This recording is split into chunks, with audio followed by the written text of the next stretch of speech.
रिश्ते हजार थे, जब मैं हुआ गरीब तो भैया रिश्ते बदल गए। गैरों से क्या गिला करे, अपने बदल गए। गैर जब बदलते हैं तो कष्ट नहीं होता है, गैर जब बदलते तो कष्ट नहीं होता। कष्ट तब होता है जब कोई अपना बदल जाता है, तब महा कष्ट होता, असहनीय पीड़ा होती है, बड़ा दर्द होता है जब एक बेटा बदल जाता है। उन माँ बाप से पूछो कितना दर्द होता होगा, कितना कष्ट होता होगा। लोग कहते हैं बेटियां पराई होती हैं, याद रखना, लोग कहते हैं बेटियां पराई होती हैं। एक बात मैं बताऊं आपको, आज तक मुझे ये समझ नहीं आया कि बेटी का घर कहाँ होता है। आपको पता है जब माँ बाप के घर होती है तो वहां भी कहा जाता है कि ये पराए घर की है। माँ बाप के घर में बेटी को कहा जाता है ये पराए घर की है, और ससुराल जाती है तो वहां भी बड़े आसानी से लोग कह देते हैं पराए घर से आई है ना, पराए घर से आई। मायके में भी खुद का घर नहीं है, ससुराल में भी खुद का घर नहीं है, आखिर ये बेटी का घर कहाँ है? नहीं समझ आया, नहीं समझ आया। लेकिन एक बात बताऊं, जो लोग कहते हैं कि बेटियां पराई होती हैं, मैं उनको बता दूं कि बेटियां पराई नहीं, सच तो ये है कि बेटा पराया हुआ करता है, बेटा पराया हुआ करता है। बेटा कब तक आपका होता, जब तक बेटी की शादी नहीं होती है। कान खोल के सुन, ध्यान से सुनना, बेटा कब तक आपका अपना है, जब तक बेटी की शादी नहीं हुई, और जिस दिन से बेटी की शादी हो गई फिर बेटा हमारा नहीं होता, बेटा पराया होता। वो बहू जिसके बाप ने 20 लाख रुपए दिए होते हैं ना, वो बहू कहती है मेरे बाप ने 20 लाख रुपए देकर तुम्हें खरीदा है, मैं जो कहूंगी ना वो तुम्हें करना पड़ेगा। आज जो बेटा जिसको बड़े नाजों से पाला, जिसे हम अपना कहते, वो बेटा बदल जाता है। पता है माँ बाप बीमार होते हैं, माँ बाप की तबीयत खराब होती है तो बेटा वहीं रहता है, 24 घंटे माँ बाप के साथ रहता, पर बेटे को नहीं पता होता कि मेरे बाप की हालत क्या है, मेरी माँ की हालत क्या है। लेकिन जो बेटी अपने बाप से, अपनी माँ से बहुत दूर है, उसको पता चल जाता मेरे पिता पर संकट है, मेरे पिता बीमार है, मेरी माँ बीमार है, तो वो बेटी अपने ससुराल से दौड़ी दौड़ी आ जाती है माँ बाप को देखने के लिए। माँ, बाबूजी आप ठीक तो है ना? लेकिन जो बेटा 24 घंटे साथ रहता, उस बेटे के पास इतना वक्त नहीं होता वो एक बार जाकर के ये पूछ ले कि माँ तुम्हारी तबीयत तो खराब नहीं है, माँ तुम्हें कोई कष्ट तो नहीं है, माँ तुम्हें कोई दर्द तो नहीं है, एक बार भी जाकर के नहीं पूछता है वो बेटा। और जब माँ के साथ ऐसा होता तो उस माँ से पूछो, उस माँ से पूछो कितना कष्ट होता, कितना दर्द होता है। उस माँ के दिल में फिर भी पत्थर, अपने सीने पर पत्थर रख के कहती है आखिर में है तो मेरा बेटा, अच्छा है या बुरा है जैसा भी है, लेकिन माँ बाप के दिल से कभी अपने बेटे के लिए बददुआ नहीं निकलती, क्योंकि दुनिया में दिल तो हजारों है, लेकिन माँ के जैसा दिल मिलना बड़ा मुश्किल होता है, बड़ा मुश्किल। माँ तो माँ होती है, माँ तो माँ होती है। मेरा निवेदन है, मेरा बार बार बंधन है आप लोगों से, जो लोग माँ बाप को ठुकराते हैं, माँ बाप को कष्ट देते हैं, ऐसा मत करो, ऐसा मत करो, क्योंकि समय जो है और कर्म जो है, कर्म कभी किसी का पीछा नहीं छोड़ता, कभी किसी का पीछा नहीं छोड़ता। आज आप कर रहे हो, कल आपको भी तो भगवान ने बच्चे दिए हैं ना, आपको भी तो बहू आएगी ना, आप भी तो सास बनेगी ना, बोलो बनेगी ना। आज का जमाना तो ठीक ही है, लेकिन आगे का जमाना तो और भी गया, अभी तो आने वाला है। क्या होगा, सोचिए विचारिए। याद रखना, किसी ने कहा है माता पिता माँ बाप कौन होते हैं?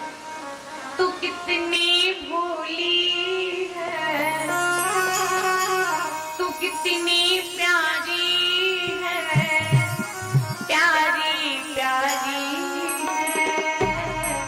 ओ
ममता के मंदिर की है तू, सबसे प्यारी मूरत भगवान नजर आता है जब देखे तेरी सूरत।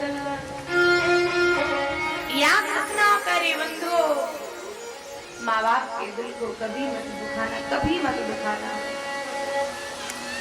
ध्यान रखना देवियों, घर में बहू को लक्ष्मी बनाओ। बहू घर में आ जाए, गृहस्थी संभाल, कह दो संभालो अपनी गृहस्थी, लेकिन कुछ अपने पास जरूर रखना, सब कुछ नहीं देना। क्योंकि पता चले कि बुढ़ापे में रोटी नहीं मिल रही। ये संसार की सच्चाई है, इसमें बुरा लगने वाली कोई बात नहीं है। अच्छा, एक जो गधा होता है, गधा, गधा आपने देखा होगा ना, देखा है ना? गधा दुनिया के लोगों से एक बार कहने लगा, ए संसार के लोगों, तुम्हारी स्थिति तो ठीक मेरी तरह है। दुनिया के लोगों ने कहा मतलब क्या हुआ? गधा बोला, पता है जब मेरे शरीर में खूब ताकत थी, खूब मालिक के लिए गुम्मा ढोता था ना, गुम्मा बालू डालता था, गुम्मा ढोता था, दिन रात मिट्टी धोता था, तो मुझे खूब बढ़िया बढ़िया वाली छानी चारा खिलाया जाता था।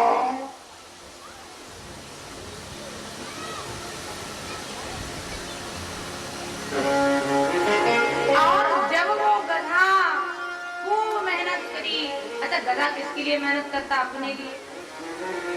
अपने लिए करता क्या? मालिक के लिए करता है ना।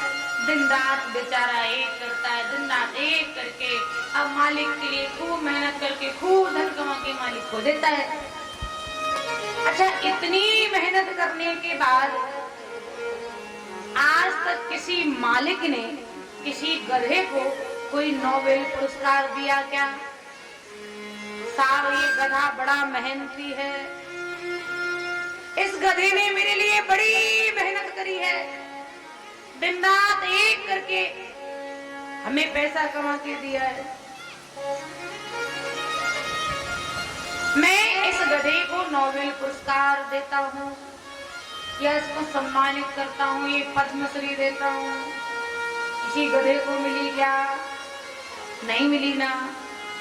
तो गधा बोला, ये दुनिया के लोगों, मैंने भी तो अपने मालिक के लिए मेहनत करी और तुम सब भी अपने घर परिवार के लिए गधे की तरह जीते हो। ध्यान रखना, ये दुनिया का एकदम कड़वा सच है। हम सब भी, हम सोचते हैं ना, बेटे के लिए सुंदर मकान बनाऊं, बेटे के लिए फोर व्हीलर गाड़ी ला के रख दूं। किसके लिए किया? अपने लिए किया क्या? अपने लिए तो कोई नहीं करता, क्योंकि सबको ही पता है कि साथ तो कुछ जाने वाला है नहीं। अच्छा, एक बात बताऊं मैं आपको, जब लोग मर जाते हैं ना, मरने के बाद जब अर्थी जाती है ना, अर्थी, तो अर्थी में मखाने फेंके जाते हैं, पैसे भी फेंके जाते हैं। मखाने पैसे मिला के फेंकते हैं ना, पैसे फेंकते, मखाने फेंकते हैं। किसी ने कहा भैया ये मखाने और ये फूल सम्मान किया जाता है, जब जाता है खूब तिलक लगाते हैं, सब माला पहनाते हैं, मखाने फेंकते हैं, पैसे फेंकते हैं। पूछा गया ये सब क्यों कर रहे हो, इस सब की क्या जरूरत, अब तो वो मर गया है ना।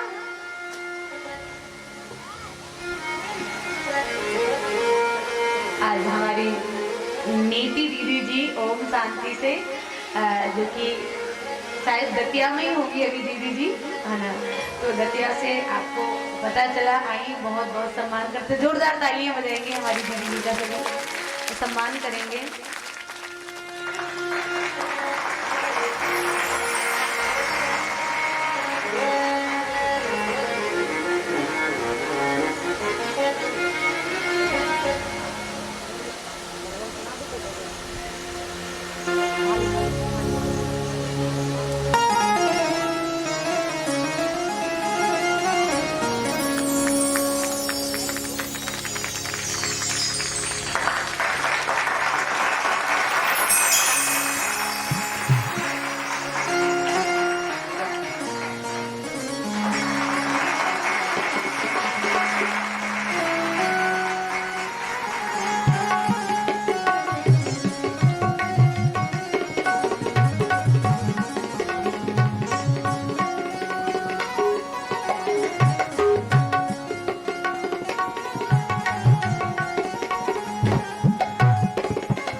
को और सम्मान करें, तिलक करें।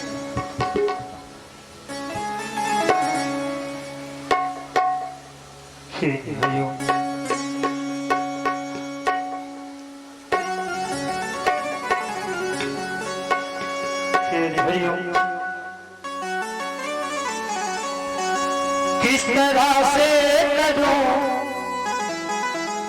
मैं नमन आपका, किस तरह से करूं मैं नमन आपका। स्वागतम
पेंचुलवा की बिहारी लाल की।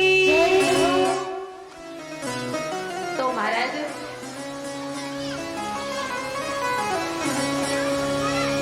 कथा कहाँ चल रही थी?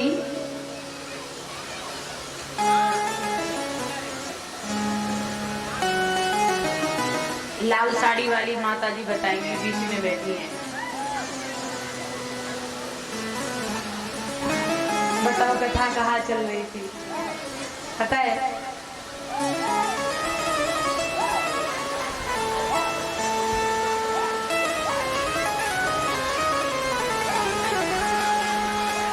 देखो ध्यान से सुना करो, मैं कभी भी किसी से भी पूछ सकती हूँ।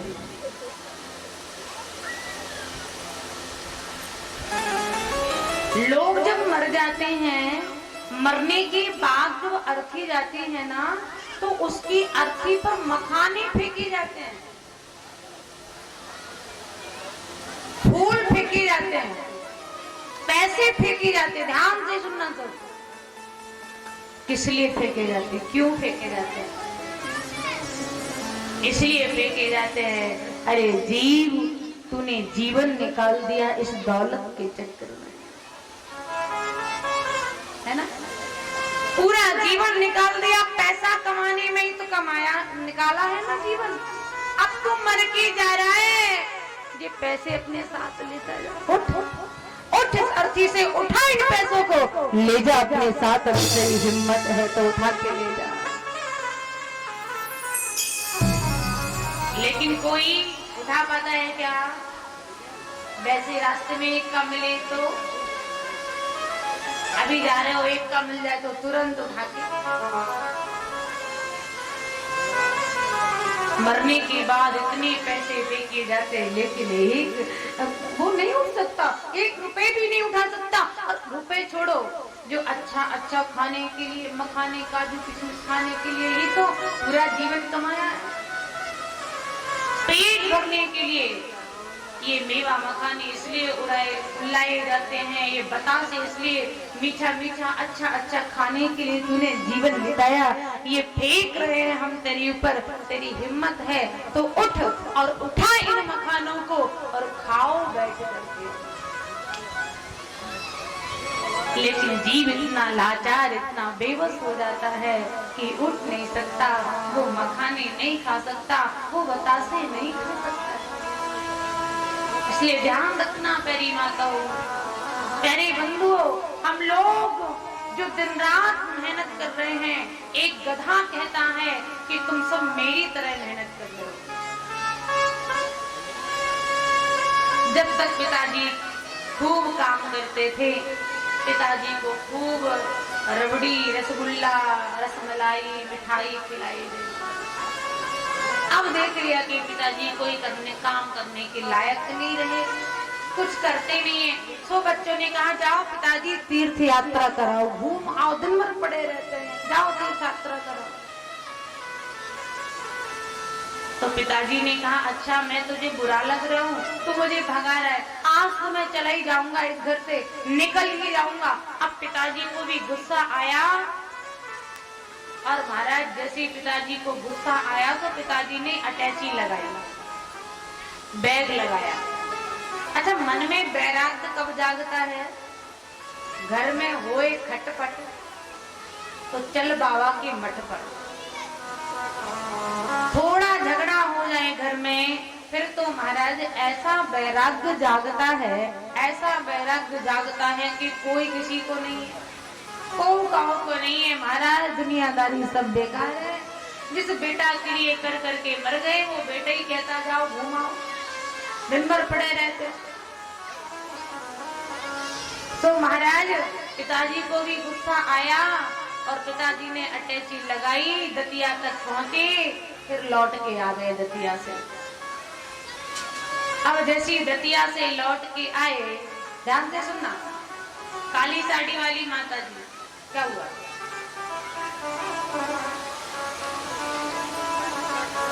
दतिया तक पहुंचे, दतिया से फिर लौट के आ गए। बेटी ने कहा पिताजी आप तो बोल रहे थे मैं वृंदावन जा रहा हूँ, फिर लौट के क्यों आ गए? अरे तेरी हरकतों से तो बिल्कुल नहीं आ सकता था, क्या करूं, मुझे तो नाती की याद आ गई। यही दुनिया की माया है, याद रखना, यही संसार का मोह है। इतना आसान नहीं होता इस संसार के मोह माया को छोड़ना। महाराज फिर लौट के आ गए, उसी माया में फंस गए। तो गधा कहता है कि जब तक मेरे शरीर में मेहनत की, परिश्रम किया मैंने, तो मुझे भी खूब अच्छे से खिलाया पिलाया गया, और जब मैं कोई काम करने के लायक नहीं रहा ना, तो मेरे मालिक ने 2-4 डंडे लगाए, घर से निकाल दिया। गधा जब बूढ़ा हो जाता है ना, तो घर से निकाल देते हैं ना। तो गधा कहता है ये दुनिया के लोगों, तुम्हारी स्थिति भी मेरी जैसी हो जाएगी, इसलिए संसार के लिए करो, धर्म है बेटा बेटी का, परिवार का पोषण करना, लेकिन साथ साथ में अपने लिए भी कुछ करते चलो। अपने लिए क्या करना है? परमात्मा का भजन करना है, सत्कर्म करना है, सत्संग करना है, दान करना है, पुण्य करना है, यही साथ में जाता, और दुनिया की कोई चीज साथ में नहीं जाती। प्रेम से बोलो भक्त वत्सल भगवान की, बाकी बिहारी लाल की। महाराज आज घर में नई बहू की चलती, बूढ़ी माताओं को कोई नहीं पूछता, और घर में साले साहब की चलती भी खूब है। हमारे ब्रज में एक कहावत है, दीवार बिगाड़ो आरो और घर बिगाड़ो, जोर से कहो ना, घर बिगाड़ो सारो। जिसके घर में साले की चलती है भैया, उस घर में महाभारत तो होना पक्का ही है। प्रेम से कहो, जोर से कहो, और जोर से कहो, और जोर से कहो। ध्यान दे, घर में कोई सलाह लेनी है, कोई अच्छा काम करना है, तो अपने माता पिता से सलाह लो, अपने दादी दादा से सलाह लो, परिवार के लोगों से सलाह लो। नारद जी कहते महाराज, और मैंने क्या देखा? मैंने देखा है, मैं घूमते घूमते श्री धाम वृंदावन गया। वृंदावन में यमुना के किनारे एक तरुणी बैठी हुई थी। उस देवी ने मुझे देखा, उठकर के खड़ी हो गई, मेरा सम्मान किया। भो साधु क्षणं तिष्ठो मच्चिन्तामपि नाशया, दर्शिनं तव विलोक लोकस्य सर्वथा अगहरम परम। उस देवी ने मुझे देखा, उठ करके खड़ी हो गई। आओ महाराज, मैं आपका स्वागत करती हूँ। नारद जी कहते, मैंने उस देवी के पास जाकर के कहा, देवी कौन है आप, क्या नाम है आपका? तो उस देवी ने कहा, अहम भक्ति दीक्षाता ये में तनी मतम ज्ञान वैराग्य नामानो काली योगी निर्जरो। हे महाराज, ये मेरे दोनों पुत्र हैं और मेरा नाम है भक्ति माता, मैं भक्ति हूँ। हे देवी, आप भक्ति है तो देवी आप दुखी क्यों हैं? मैंने तो सुना है जहाँ जहाँ भक्ति होती वहाँ वहाँ भगवान जरूर जाता है। चाहे वो कबीर का घर हो, चाहे वो रैदास का घर हो, चाहे वो सबरी के जूठे बेर हो, चाहे वो मीराबाई का विष का प्याला हो, जहाँ जहाँ भक्ति होती है वहाँ वहाँ मेरा प्रभु जरूर रहता है। और देवी आप स्वयं भक्ति हैं और स्वयं इतनी दुखी हैं। देवी श्री कृष्ण चरणाम भोज, आप भगवान श्री कृष्ण के चरणारविंदों का स्मरण कीजिए, आपके जीवन का भी सारा दुख दूर हो जाएगा। देवी आपके बगल में जो पुरुष पड़े हुए ये कौन है? ये ज्ञान वैराग्य नामानो काल योगी निर्जरो, ये दोनों मेरे पुत्र हैं, इनका नाम ज्ञान और वैराग्य है। महाराज, मैं द्रविड़ देश में उत्पन्न हुई, कर्नाटक में पली खुशी, कर्नाटक को छोड़ के गुजरात आई, मुझे बुढ़ापे ने घेर लिया और गुजरात को छोड़ के मैं वृंदावन आ गई तो मैं तो पुनः तरुणी हो गई। लेकिन मेरे दोनों पुत्र ज्ञान और वैराग्य को बुढ़ापे ने घेर लिया। नारद जी कहते, देवी चिंता मत करो, आपके कष्ट को दूर करने का प्रयास करूंगा। नारद जी ने वेद का पाठ किया, वेदांत का पाठ किया, गीता का पाठ किया, परंतु भक्ति माता की कष्ट की निवृत्ति नहीं हुई, ज्ञान वैराग्य का बुढ़ापा दूर नहीं हुआ। और जब बुढ़ापा दूर नहीं हुआ तो नारद जी भी उदास होकर के चल दिए। रास्ते में ही सनत सनंदन सनातन सनत कुमार मिल गए। सनत कुमारों ने पूछा, अरे नारद जी आप दुखी क्यों हैं? तो नारद जी ने कहा, महाराज भक्ति माता की कष्ट की निवृत्ति कैसे हो, ज्ञान वैराग्य का बुढ़ापा दूर कैसे हो?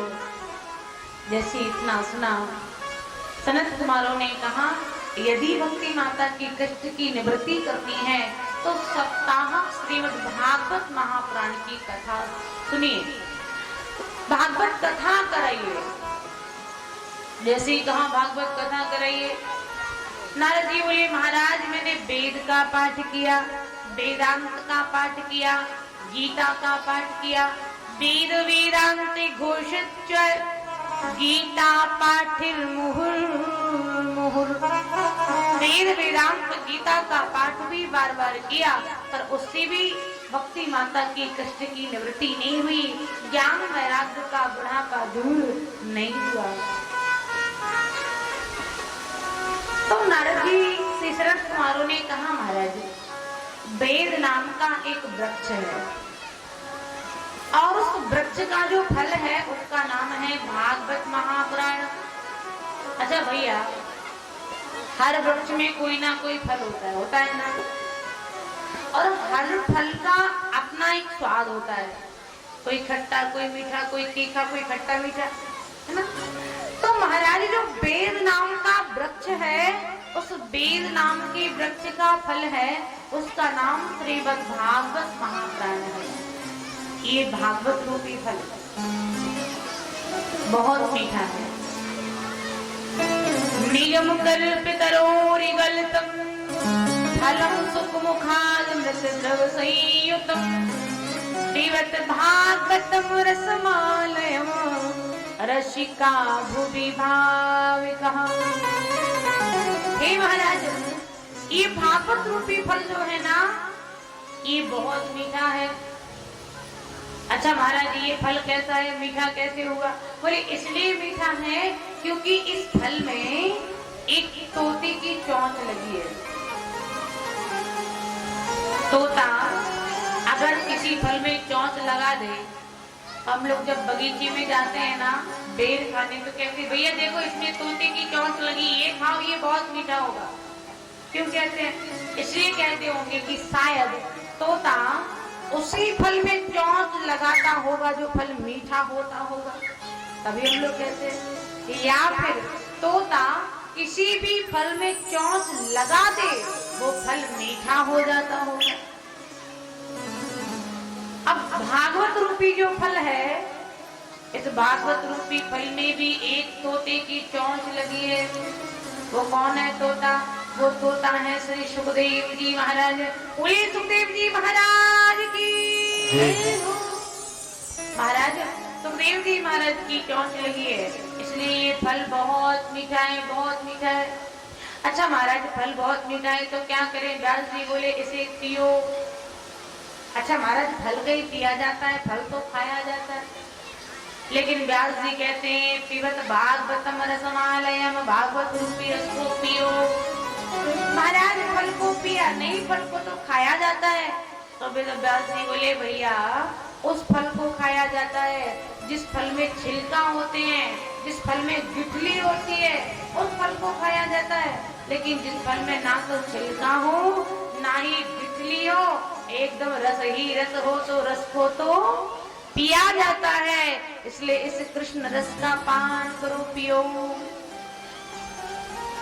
अब जा रहे हमारी दीदी जी आप लोग को कुछ संदेश, कुछ अपनी दिव्य वाणी से कुछ सद विचार आपको सुनाना चाहेंगे। उनको जाना भी है कहीं, तो आप थोड़ा सा सुनिएगा हमारी दीदी जी को।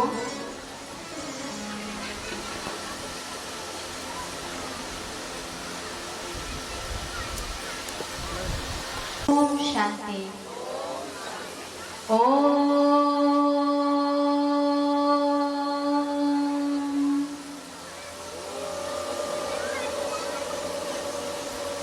शांति।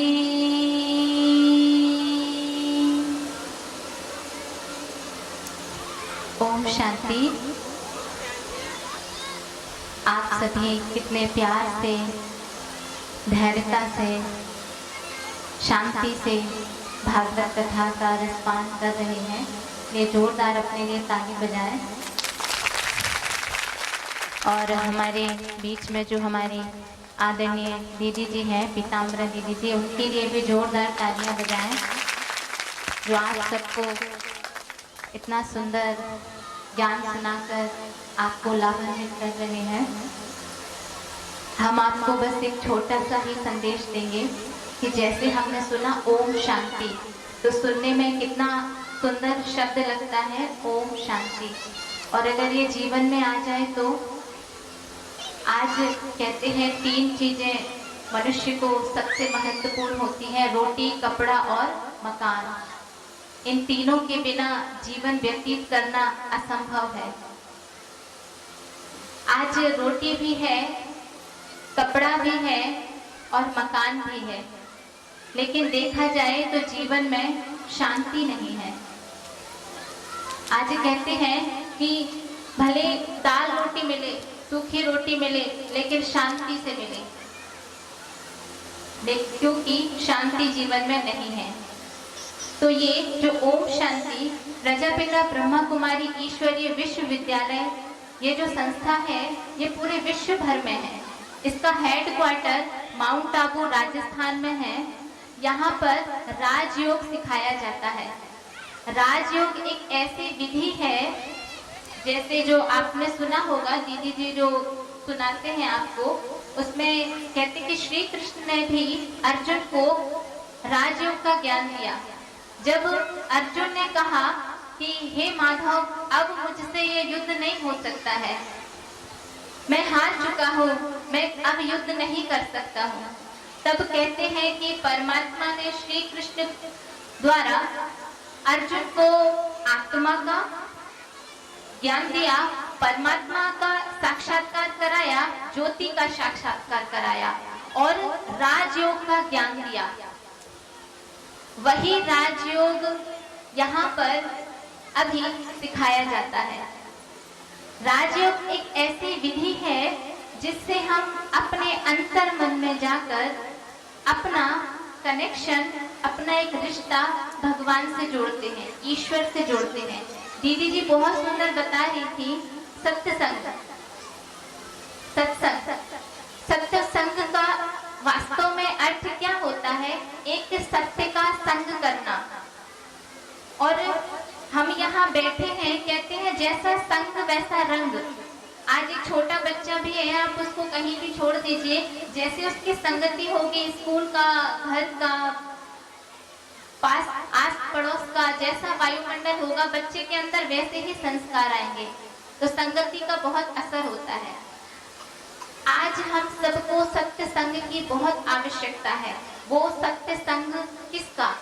कहते सत्यम शिवम सुंदरम, सबका मालिक एक, ईश्वर परमात्मा वो एक है।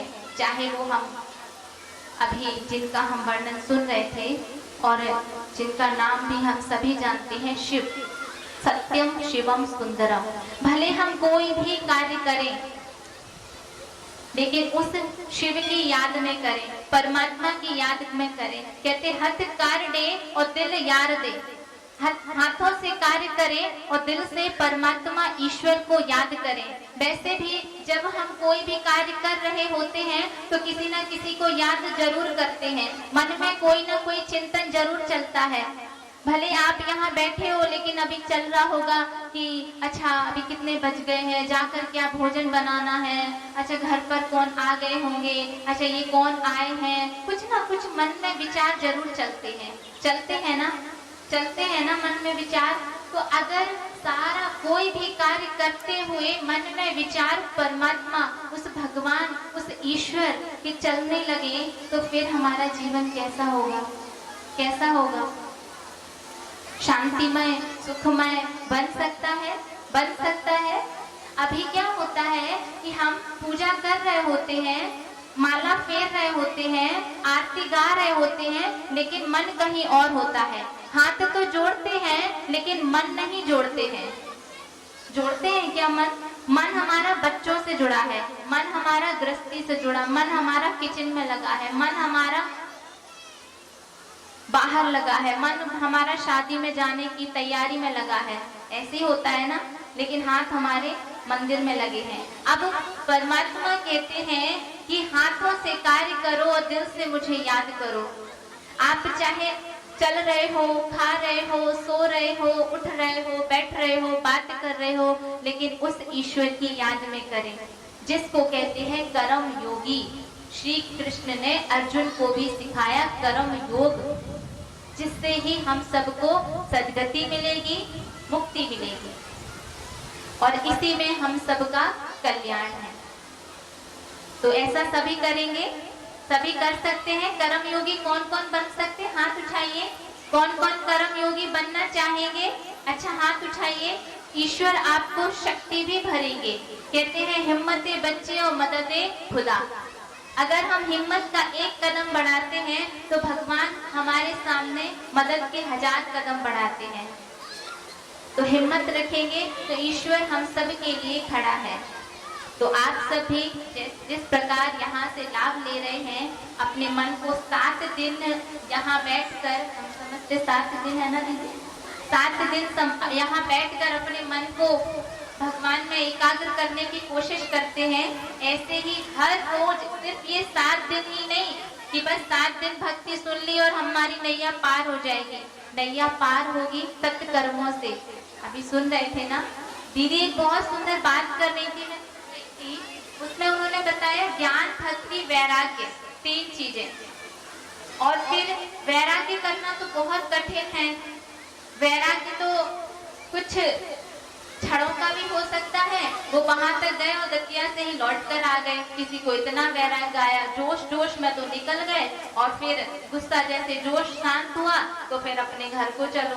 हाँ, तो वैराग्य वास्तव में परमात्मा बताते हैं वैराग्य किस चीज का करना है। वैराग्य करना है हमें बुराइयों का। हम सबके अंदर एक बात बहुत ध्यान से समझ लीजिए, इस समय दो राज्य चल रहे हैं, एक शैतान का राज्य, आसुरी राज्य, और एक राम का राज्य, ईश्वरीय राज्य।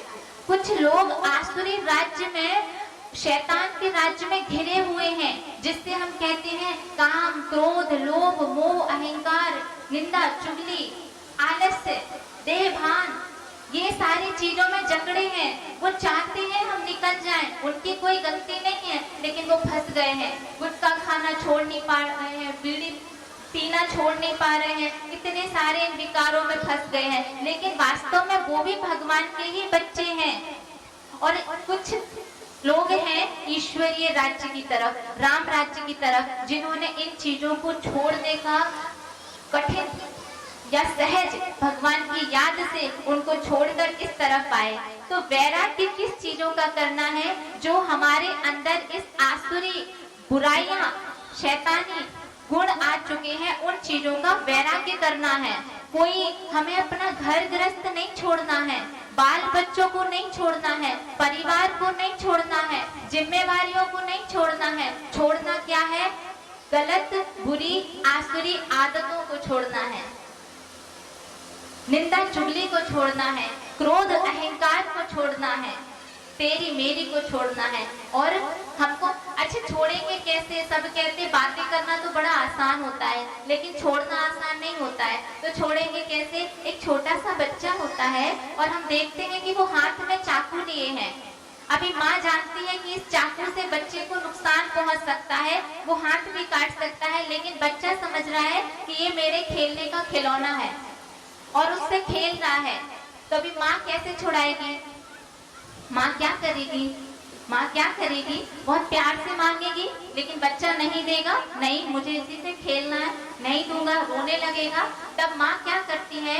एक छोटा सा खिलौना रहता है खेलने वाला, जिससे बच्चे को कोई नुकसान ना हो, वो बच्चे के हाथ में पकड़ाएगी और बातों ही बातों में वो चाकू उससे ले लेगी।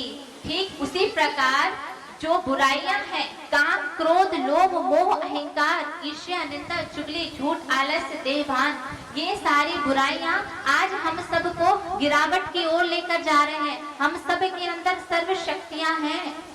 ईश्वर को याद करने से हमें जो शक्ति मिली थी और हमें भगवान ने जो बनाया था, आज हम सब वो बचे नहीं हैं। वो सब कहीं ना कहीं हमने शक्तियां नष्ट कर दी हैं। तो वो सब कैसे वापस आएंगी? जब हम कुछ और हाथ में लेंगे। माँ माना परमात्मा। जब हम जैसे यहाँ पहुंचे, हमारी आदरणीय दीदी जी बहुत सुंदर गीत गा रही थी। सभी को याद है? बताइए माताएं, कौन सा गीत गा रही थी? माँ का गीत था, बताइए कौन सा था वो गीत? तू कितनी अच्छी है, तू कितनी भोली है, तू कितनी प्यारी है ओ माँ। जिस प्रकार हमें ये जन्म देने वाली माँ होती है, ठीक उसी प्रकार इस संसार में भेजने वाली भी एक माँ होती है, जिसको कहते परमात्मा। सभी बोलो परमात्मा, बोलिए परमात्मा। उस माँ ने भी हमें इस संसार में भेजा था, माँ के गर्भ में भेजा था। इस माँ के गर्भ में आने से हमें शरीर मिला और उसने हमें आत्मा के रूप में इस संसार में भेजा था। तो जिस प्रकार यहाँ की माँ का सम्मान करना जरूरी है, माँ की आज्ञा पर चलना जरूरी है, ठीक उसी प्रकार परमात्मा की आज्ञा पर चलना, उसका सम्मान करना, उसको हर घड़ी याद करना, उसको हर घड़ी अपने साथ रखना भी आवश्यक है। इसी को कहते हैं सत्संग। आप सबका ज्यादा समय नहीं लेंगे, बस इतनी छोटी सी बात बताएंगे। जैसे आए थे और जिसने भेजा था और जहाँ से भेजा था, उसको याद करना ही राजयोग है। अपने को आत्मा समझकर परमात्मा माँ, जो पिता जिससे सर्व संबंध है, उसको याद करना, इस विधि को ही राजयोग कहते हैं। अगर आप सभी इसके बारे में अधिक जानकारी चाहते हैं तो दतिया में बड़े बाजार में कनकने वाली गली में अपना ये प्रजापिता ब्रह्मा कुमारी ईश्वरीय विश्वविद्यालय है, जहाँ पर पढ़ाई होती है राजयोग की, जिसकी फीस निःशुल्क है। आपसे कोई फीस नहीं ली जाती है। ये ईश्वरीय निस्वार्थ कार्य चल रहा है ताकि हर मानव अपने परमात्मा पिता माँ से मिल सके और अपना सुख शांति में अपना जीवन सुखमय बिता सके। तो आप सबसे आशा करते हैं कि एक बार आप सभी जरूर आएं और अपने घर में ही रहकर राजयोग की विधि सीखें। अच्छा, ओम शांति, ओम शांति, ओम शांति।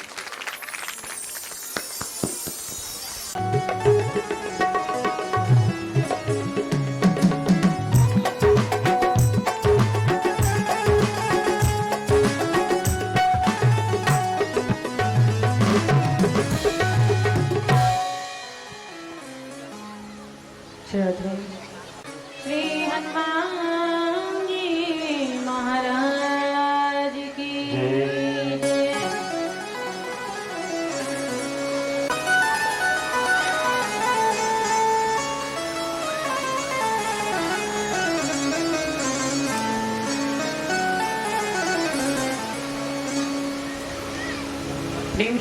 की बिहारी लाल गागर में सागर भर दिया दीदी जी ने।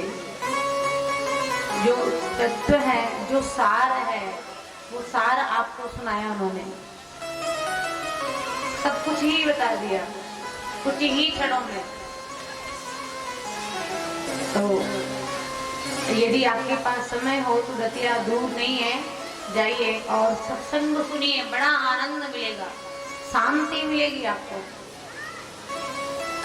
क्योंकि आज की दुनिया का इंसान हर कुछ कर सकता है, बड़े से बड़ा पद प्राप्त कर सकता है, सागर की थाह ले सकता है, भूगर्भ के तत्व खोज सकता है, आकाश के तारे भी गिन सकता है इंसान। सब कुछ करना आसान है इंसान को, लेकिन शांति पा लेना ये बड़ा मुश्किल हो गया, बड़ा मुश्किल। लोग कहते हैं धन दौलत मकान बंगला गाड़ी सब है, लेकिन हमारे पास शांति नहीं है। तो शांति की खोज में जो है वो जाइए, दतिया में हमारी दीदी जी का जो संस्थान खुला हुआ है, सत्संग कीजिए, आपको आत्म शांति मिलेगी। प्रेम से बोलो भक्त वत्सल भगवान की जय। महाराज नारद जी ने कहा, देवी आप भक्ति माता हैं, तो आपको इतना कष्ट कैसे? भगवान का स्मरण कीजिए। इसके पश्चात भी भक्ति माता का कष्ट दूर नहीं हुआ। नारद जी चले जा रहे थे, सनक संदन सनत कुमारों ने कहा, नारद जी श्रीमद् भागवत महापुराण की कथा करिए, जिससे भक्ति माता के कष्ट की निवृत्ति होगी, ज्ञान वैराग्य का बुढ़ापा दूर हो जाएगा। तो नारद जी ने कहा, महाराज भागवत की कथा करो। जी महाराज। और ये भागवत की कथा है, इसको कौन सुन सकता है, कौन करा सकता है? रसिकां भुवि भावुकः निगम कल्पतोर तदोरि गलितं फलं सुखमुखादमृत द्रव संयुतं पिबत भागवतं रसमालयं रसिकां भुवि भावुकः। भागवत में लिखा है, जो रसिक होंगे, जो भावुक होंगे, वही इस कृष्ण रस का पान करेंगे। बकाया के पास समय नहीं है। क्या इस रिछारी में इतने लोग हैं जितने यहाँ बैठे हैं? बोलो, जोर से कहो ना। वो कहना मुझे कम सुनाई पड़ता है, ऐसे ही बोलना चाहिए। और भी बहुत सारे लोग हैं ना, लेकिन इतने ही लोग आए हैं। क्यों आए हैं? इसलिए आए हैं क्योंकि किसी शायर ने कहा है, अरे बिहारी जी की महफिल को सजाते हैं बिहारी जी, बिहारी जी की महफिल को सजाते हैं बिहारी जी, कथा में वही आते जिनको बुलाते हैं बिहारी जी, जिनको बुलाते हैं। यहाँ वही आएंगे जिनको मेरे ठाकुर जी बुलाएंगे। बकाया की तो हिम्मत ही नहीं है। प्रेम से कह दो ना, राधे राधे। जोर से कहिए ना, राधे। बकाया नहीं आ सकते। चार पाई पे पड़े पड़े सुन रहे होंगे, कथा चल रही है, आवाज तो जा रही होगी। पता है, कुछ तो सोचते कल चलेंगे, कल। आज तो पहला दिन है ना, कल जब आएगा तो कहेंगी कल चलेंगे कल, आज तो दूसरा ही हुआ था। फिर जब तीसरा दिन आएगा फिर कहेंगी कल चलेंगे कल। कल ही कल में 7 दिन निकल जाते, एक भी दिन नहीं आ पाते, है ना। कल कभी आता ही नहीं है उनका। इसलिए ध्यान दें, जो रसिक होंगे, जो भावुक होंगे, वही इस कृष्ण रस का पान करेंगे, वही कथा सुनेंगे। और कुछ लोग तो ऐसे हैं महाराज 11 बजे से आके यहाँ बैठ जाते हैं। जो सच्चे वाले रसिक है, सच्ची वाले जो श्रोता हैं, 11 बजे से बैठ जाते हैं। वो भैया जी, क्या नाम है उनका, जो बैग लिए रहते हैं, क्या नाम है? दीपक, केवल सिंह, शायद पिछली बार वही परिचित बने हुए थे, वही बने थे शायद, वो नहीं थे। उन्होंने जाके हमसे कहा दीदी जी चलिए, आप वहां सब बैठे हैं, हमें परेशान कर रहे हैं। मतलब कि कौन, कुछ तो अभी चले आ रहे हैं महाराज सो सो के। आप लोग आगे बैठे, पीछे देखो, एक दो को वो चली आ रही है देवियां। और कुछ वो है जो 11 बजे से ही आके बैठे गए। सच्चे श्रोता तो आके 11 बजे से ही आके बैठ जाते हैं। भाई कथा शुरू हो और हम कथा सुनने से, कथा शुरू होने से पहले ही पहुंच जाएं। अच्छा, एक दृष्टांत मुझे याद आया। एक बार क्या हुआ, एक बार एक व्यक्ति ने निशुल्क प्याऊ खोली, गर्मियों के दिन थे, तो महाराज निशुल्क प्याऊ खोली, आओ आओ भैया पानी पियो पानी पियो। अब देसी कहा पानी पियो। एक व्यक्ति चला जा रहा था, उसे प्यास नहीं थी, लेकिन पानी पिलाने वाले ने कहा आओ भैया आओ, आप भी पानी पियो ना। उसको बुलाया, तो अब उसको प्यास नहीं थी, लेकिन उसने सोचा इतने प्यास से बुला रहा है तो चला जाता हूँ। पहुंच गया उसके पास, उसने कहा भैया पानी पीजिए। तो उस व्यक्ति ने पूछा भैया ये पानी आप पिलाते हो? हाँ मैं पिलाती हूँ। अच्छा भैया तो आप ही पानी भर के लाते हो? उसने कहा हाँ भैया मैं ही पानी भर के लाता हूँ। अच्छा भैया तो आप जब पानी भरने जाते हो तो बर्तन तो ठीक से मांजते हो ना?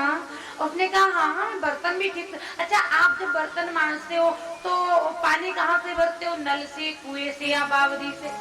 उसने कहा भैया मैं कुआं का पानी लेकर आता हूँ। अच्छा कुआं तो खुला रहता है तो कुएं में तो कचरा भी गिरता है, तो आप जब पानी भरते हो ना इस मटके में तो पानी छान के भरते हो कि नहीं? पिलाने वाले ने कहा भैया पानी छान के भरता हूँ, बर्तन भी मांज के भरता हूँ, आप पानी तो पियो।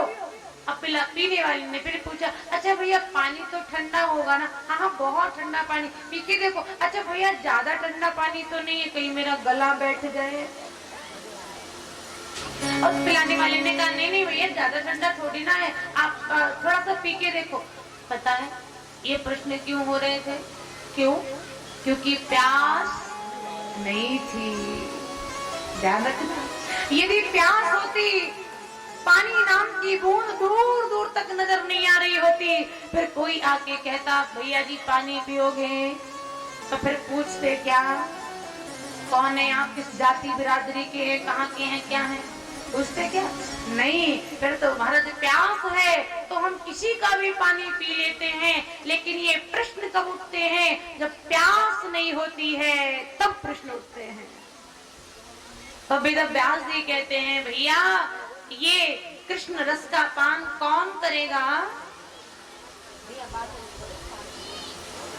कृष्ण रस का पान कौन करेगा? जो रसिक होंगे, जिन्हें प्यास होगी, जिन्हें जिज्ञासा होगी, वही पिएंगे। लेकिन जिनको कोई प्यास ही नहीं है, मंदिर शमशान लगे, भूत तो भगवान लगे। अभी बता रही थी ना दीदी जी, आसुरी वृत्ति है ना, कुछ लोग आसुरी वृत्ति में जी रहे हैं।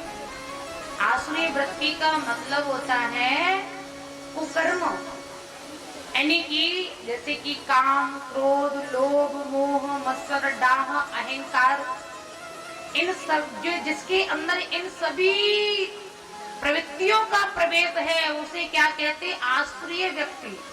वो आसुरीय वृत्ति पर चलता है। अच्छा, आसुरीय वृत्ति और सद्वृत्ति हर इंसान के अंदर है, ऐसा नहीं है हमारे अंदर नहीं है, आपके अंदर नहीं है, सबके अंदर है। क्योंकि मकान की छत कभी एक दीवार पर नहीं होती, दो दीवारों पर ही होती है। प्रेम से कहो, जोर से कहो। अच्छा और बुरा ये दोनों हैं, इन दोनों की ही दीवार पर ये छत ढली हुई है। याद रखना, एक दीवार पर इंसान नहीं हो सकता, और जिसके अंदर आसुरी वृत्ति है ही नहीं, केवल सद्वृत्ति है, वो इंसान नहीं, वो तो भगवान हुआ करता है, वो भगवान हुआ करता है। किसी ने कहा है, ना हो जिससे कभी गलती उसे इंसान कहते हैं, ना हो कभी जिसकी गलती उसे भगवान कहते हैं। जो गलती कर संभल जाए उसे इंसान कहते हैं, जो गलती कर संभल जाए उसे इंसान कहते हैं, जो गलती पर गलती करे उसे शैतान कहते हैं, लेकिन जो गलती पर ही डट जाए, जो गलती पर ही डट जाए उसे हैवान कहते हैं, उसे हैवान कहते हैं। बजाओ, जोर से बजाओ ताली।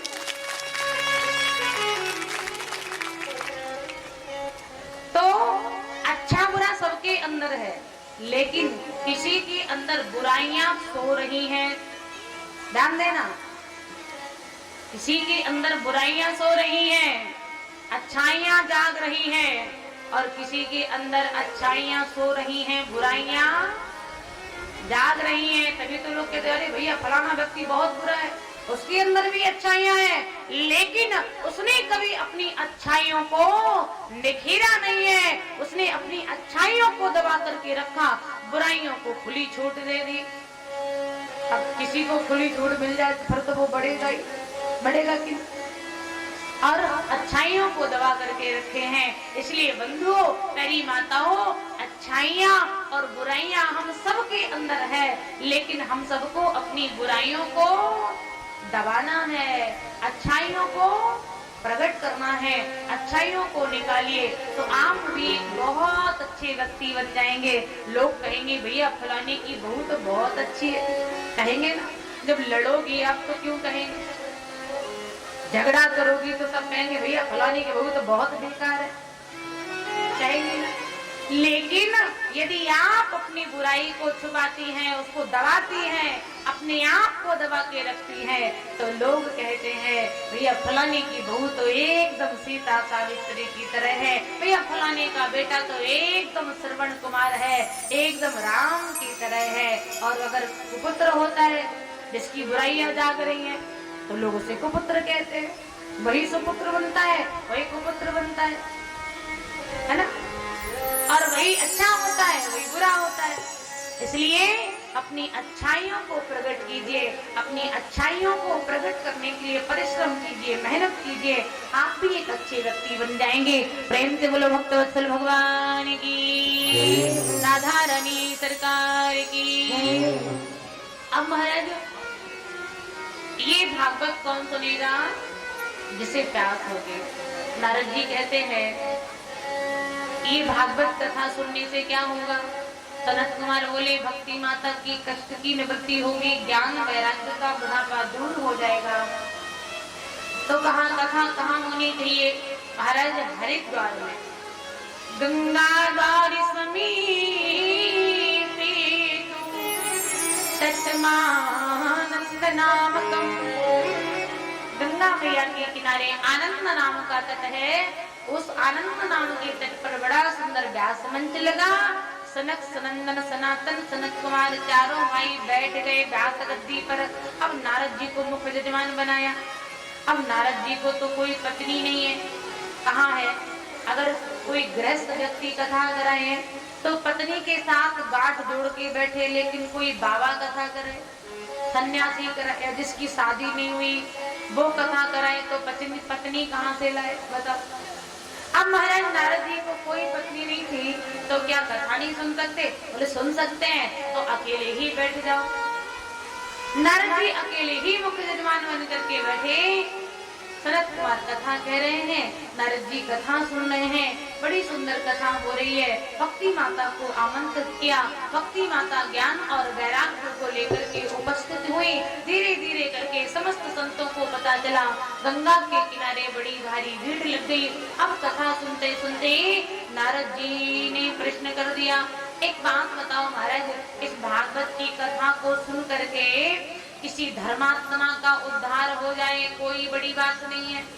जो 4 बजे जगता है, मंदिर जाता है, प्रसाद चढ़ाता है, हनुमान चालीसा का पाठ करता, दुर्गा चालीसा का पाठ करता, अगर भागवत की कथा को सुन के ऐसे व्यक्ति का कल्याण हो जाए तो कोई बड़ी बात नहीं है। लेकिन क्या भागवत की कथा से किसी दुराचारी का उद्धार हो सकता है? सनत कुमार कहते हैं, हाँ नारद जी बिल्कुल हो सकता है। ये मानव पापग्रस्तस्तु सर्वदा सदा दुराचारे रता विमारिणः क्रोधाग्निदग्धः कुट्लस्य कामनः यज्ञेन कलौ पुनन्ति। महाराज, ये मानव पापग्रस्तस्तु, जिस व्यक्ति ने सदैव पाप किया हो, क्रोधाग्निदग्धः, क्रोध की अग्नि में जो जलता रहा हो, पापी हो, क्रोधी हो, कामी हो, लोभी हो, लालची हो, ऐसा व्यक्ति मर जाए, मरने के बाद प्रेत बन जाए, प्रेत बनने के बाद यदि उसके नाम से भागवत कथा कराई जाए तो उसका भी कल्याण हो जाता है। इतना सुना तो सब नारद जी बोले, महाराज ये बात हम नहीं मान सकते, ऐसा कैसे हो सकता? प्रेत बन करके पड़ा है, उसके नाम से भागवत कथा कराने से उसका कल्याण हो जाता है। हाँ महाराज, एक कथा मैं सुनाऊं। तुंगभद्रा नदी के किनारे एक बड़ा सुंदर नगर था जिसका नाम था उत्तम। उस नगर में वर्णाश्रम धर्म के पालन करने वाले लोग रहते थे। उसी नगर में एक ब्राह्मण देवता रहते थे जिनका नाम था आत्मदेव। इनकी पत्नी का नाम था धुंधली। धुंधली किसे कहते? जिसे धुंधला धुंधला दिखाई दे वो धुंधली। अच्छा, धुंधला धुंधला कब दिखता है? जब ना तो पूर्ण प्रकाश हो ना ही पूर्ण अंधकार हो, है ना? अगर प्रकाश होगा तो दिख जाएगा कि ये रस्सी पड़ी है, और एकदम गपा अंधेरा होगा तो रस्सी नहीं दिखेगी, तो सांप भी नहीं दिखेगा। लेकिन ना तो प्रकाश हो ना ही अंधकार हो। परीक्षित जी महाराज, प्रेम से कहो, जोर से कहो। अब तो महाराज निद्रा महारानी आने लगी है। ना तो अंधकार हो ना ही प्रकाश हो, बीज की स्थिति में भ्रम होता है। कब होता है? बीज की स्थिति में। ऐसे ही समाज में कुछ ऐसे लोग हैं, ज्ञान है नहीं, अज्ञानी, अपने आप को मान नहीं सकते। प्रेम से कहो, जोर से कहो, और जोर से कहो, और जोर से कहो, और जोर से कहो। जान से है नहीं, किसी की मान भी नहीं। क्यों माने? हमसे बड़ा ज्ञानी कौन हो सकता है ना? ऐसे लोग आपने देखे होंगे समाज में, है ना? ज्ञान है नहीं, अज्ञानी अपने को मान नहीं सकते। अच्छा महाराज, जितना हम लोग भूत पर विश्वास करते हैं उतना भगवान पर नहीं करते। करते हैं क्या? नहीं करते। किसी ने कह दिया भैया अरे छाड़ी आओ ना, रोड से हाईवे से यदि अंदर घुसो, वो एक पेड़ लगा है ना नीम का, उस नीम के पेड़ पे भूत रहता है। किसी ने कह दिया कि नीम के पेड़ पर भूत रहता है, तो पक्का कॉन्फिडेंस भूत रहता है, पक्का, उसका पक्का। अच्छा, आज तक किसी ने भूत देखा क्या? किसने देखा? हाथ ऊपर करके बता दो। भूत देखा है?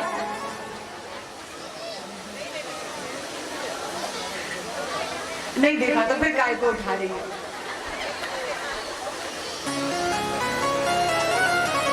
भूत नहीं देखा, लेकिन विश्वास कितना करते हैं भूत पर? कितना करते हैं?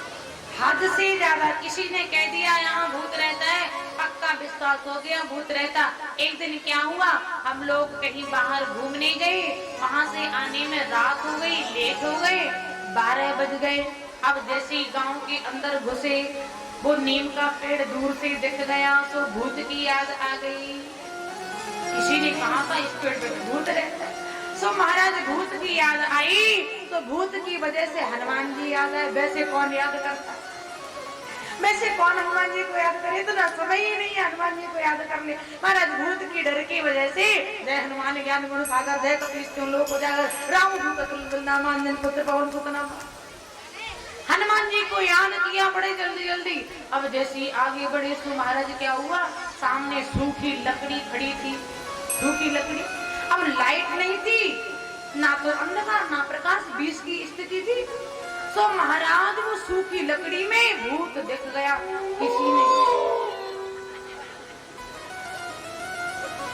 किसी ने एकदम सच कहा था, सच देखो वो खड़ा है, वो एकदम सच कहा था किसी ने। अब महाराज जैसे भूत दिखा तो पैरों के नीचे से जमीन खिसक गई। लेकिन क्या करें, घर जाने की कोई रास्ता ही नहीं है, जहाँ भूत खड़ा वहीं से जाना है। तो महाराज हनुमान जी का नाम लिया। हनुमान जी पे विश्वास है ना, हनुमान जी तो भूत को मार ही देते हैं ना, कुछ नहीं कर सकता भूत मेरा। तो महाराज ऐसा सोचते हुए जैसे ही आगे बढ़े, अब उस भूत के बगल से, वो तो रास्ते में खड़ा था बगल में, अब जैसे ही उसकी नीचे को सिर करके उसकी बगल से निकले, बगल में देखनी नहीं है भूत है कि लकड़ी है, क्यों देखे महाराज, बगल में नहीं देखना, बगल से निकल रहे थे। जैसे ही गए तब तक क्या हुआ, पीछे से हमारा कोई कपड़ा उसी लकड़ी में फंस गया। अब जैसे ही हमारा कपड़ा उस लकड़ी में फंसा, अब तो पक्का भूत ने पकड़ लिया, पक्का महाराज पकड़ लिया, पाँव गई। महाराज ऐसा लगा जैसे कि अब बचने वाले नहीं है। लेकिन जैसे पीछे मुड़ के देखा तो कोई भूत थोड़ी ना था, वो तो सूखी लकड़ी थी। साहस आया, अरे ये तो लकड़ी है, मैंने तो इसको भूत समझा था। आए, घर आए महाराज, आज तो बहुत डर गए, आज मुझे फलानी जगह भूत मिल गया, वहाँ पर भूत था। लोगों से कह दिया, गांव के लोगों को झूठे ही कह दिया, भले ही भूत नहीं था लकड़ी थी। तो गांव के लोगों ने भी मान लिया कि भैया इसको मिला है, तो इसने ये बता रहा तो सही बात हो। तो याद रखना, जितना हम लोग भूत पर विश्वास करते उतना भगवान पे नहीं करते। अच्छा, हमारे शास्त्र कहते हैं, हमारे वेद कहते हैं कि सब जगह भगवान है, ऐसी कोई जगह नहीं है जहाँ भगवान नहीं हो, सब जगह भगवान है। तो भैया जब सब जगह है तो जहाँ भूत रहता वहाँ भगवान नहीं होगा क्या? बोलो, वहाँ भी भगवान है, शमशान में भी भगवान है, हर जगह मेरा भगवान है। लेकिन वहाँ भगवान थोड़ी ना भूत ही दिखता है, भगवान नहीं दिखता। हरि व्यापक सरिबत्रे समाना, हरि व्यापक सरिबत्रे समाना, हरि व्यापक सरिबत्रे समाना, हरि व्यापक सरिबत्रे समाना, मोती प्रगट